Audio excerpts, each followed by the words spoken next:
Hi, I'm Jason. If your church is still using paper sign-up sheets, random text messages, WhatsApp replies, or trying to collect payments manually after service, this video is going to make your life a lot easier. Today, I'm going to be showing you how churches can use Ticket Tailor to manage event registrations, sell tickets, collect RSVPs, and check people in at the door without needing to be tech-savvy. So whether you're planning a women's conference, youth fundraiser, worship night, marriage seminar, church banquet, retreat, or even a free community outreach event, I'll walk you through this in a beginner-friendly way. And by the end, you will know exactly how to set up a simple church event registration page that you can share with your congregation. And if you want to follow along while watching, I'll be leaving a link in the pinned comment and description that you can use to sign up. So you can simply open a new tab and it will help to support the channel at no additional cost to you. Now, let's dive in. Once you're signed up, you'll be redirected to a dashboard just like this. And the first thing I want you to do is go over to the top left hand corner and you're going to tap on Events.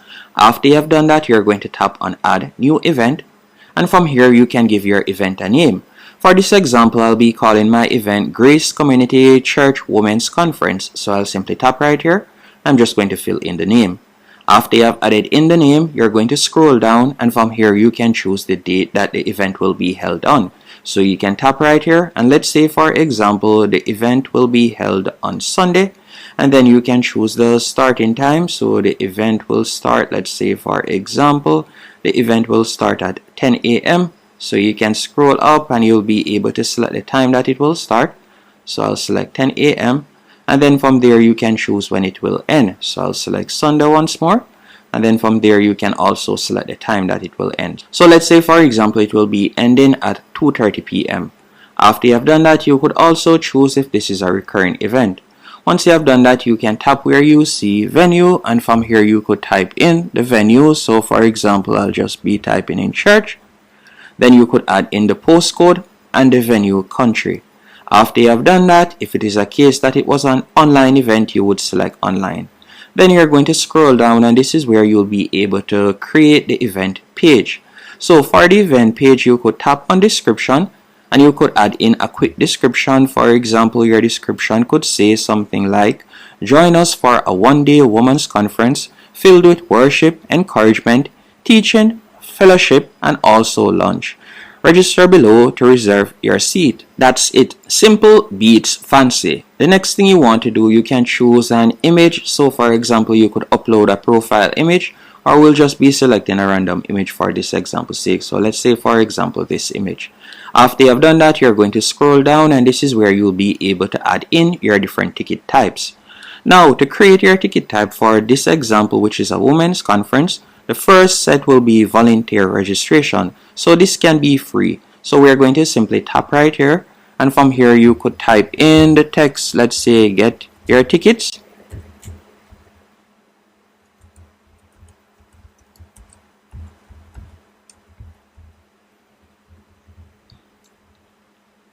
After you have done that, you can scroll down and from here you can add your ticket types. So you can see the option add ticket type. You're going to tap right there. After you have tapped on add ticket type, so the first thing you'll see is general admission, and this could be a paid ticket for regular attendees. So you can simply tap here on the quantity that you like to make available. So let's say for example the quantity will be 25. Then you can select here the price that you would like to charge. So let's say for example $10. And by the way, with Ticket Tailor, you'll also be able to see the price that, for example, the payment processor will charge if you were to hover over this icon. So you can see the estimated cost that Stripe will take, as you can see right there. And if it is a case that you would like the Patreon to pay that cost, you can simply tap on add booking fee. And they'll also add in that estimate. So you'll see that the ticket will go up to $11.50. So you can see that you'll be able to get $10 profit from each ticket. After you have done that, you're going to scroll down and you're just going to tap on add ticket type. Next, let's add the volunteer tickets. So we're going to tap on add ticket type. Once you have done that, you're going to tap on ticket name. And for example, we can type in volunteer. So I'll do that real quick. And let's say for example, we'll have 9 volunteers. Then we're going to add in $0 right there. After you have added in the $0, as it is free, From there you can scroll down and you can see different options, and we're just going to select add ticket type. So you can see that we have added that ticket type. Then you could tap on add ticket type once more, and from there your third option could be, for example, VIP. So you could type in VIP right here, and this could include lunch, workbook, or reserved seating if your church wants to offer that option. So you're going to simply tap right there and you could add in the quantity. So let's say, for example, the quantity will be, let's say, 14. So we'll add in 14, and let's say, for example, the pricing would be $20, and we're also going to tap on add booking fee. After you have done that, you can tap on add ticket type right here. After you have selected add ticket type, you can see that we have offered 3 different ticketing types. So we have the volunteers, general admission, and also the VIP option. Then scrolling down, you can add in your products. So for example, if you would like to sell any product or memorabilia, you can add in the name right here. You can add in the pricing and so on that you'd like to sell it for, as you can see right here. So you have different options. And by the way, this is where you'll be able to add an upsell to your ticket, as you can see right here. So if it is a case that you would like to offer those options with the VIP option, this is where you'll be able to add that option also. So you can do that real quick. And if you like to allow donations, you can tap on allow donations, allow customers to make a donation. You can tap right there. And if you like to suggest an amount, you can suggest an amount right there. So we'll just leave it as is. Then you're going to scroll down and you'll see payment settings. You can choose the currency right there that you like to accept, and you can choose when. So tickets become available when the event is published. You'll leave that as is. And then from there, we're just going to tap on save event. After you have selected save event, you'll be redirected to a new page. On this new page, you'll now be able to set up the payment information. To set up your payment information is quite straightforward. You can tap on enable online payments. From there, you're going to connect your Stripe account. You're also going to tap on more options, and from here you can connect, for example, your PayPal account. So we'll tap on more options. You can connect your PayPal account, Venmo, and so on, Square. And if you like to also do offline payment, which more than likely you're going to want to do that, you can tap on create offline payment. And from here you could type in the name. So for example, you could type in, let's say, walkthrough, and then from there you can type in the payment instructions, and then you'll just tap on save. So this is how you'll be able to collect payments physically. So you want to add in that option. Once you're finished adding in your payment options, you're just going to tap on save. Now let me show you how to collect the right information. This is where Ticket Tailor becomes really useful for churches. Instead of just collecting name and email, you can ask the questions you actually need for your event. By going over to the left-hand menu option, you're going to tap on checkout form. So for a women's conference, we might ask, what is your full name? What is your email address? What church do you attend? And do you have any dietary restrictions? Will you need childcare? Are you registering as a volunteer or attendee? And for a youth event, you might ask for the parent or guardian's name. So this is where you'll be able to fill in that information. You can tap right here where you see add a buyer question. You could add that right there. So instead of first and last name and email only, you can do that. You can also see event questions. So you can ask once per event in order. So you can tap right here and you could do that. And you can also see attendee questions. So ask for every ticket issued. You can tap right there and you can add in questions that you like to ask. So this is where you'll be able to add in those questions. So you can tap right here on add buyer question, and this is where you'll be able to add in those questions. So you can tap right here where you see single line. Then you could ask your question right here, and who should be asked this question, and you can select everyone, and we'll just select required. So this is where you'll be able to fill in those questions.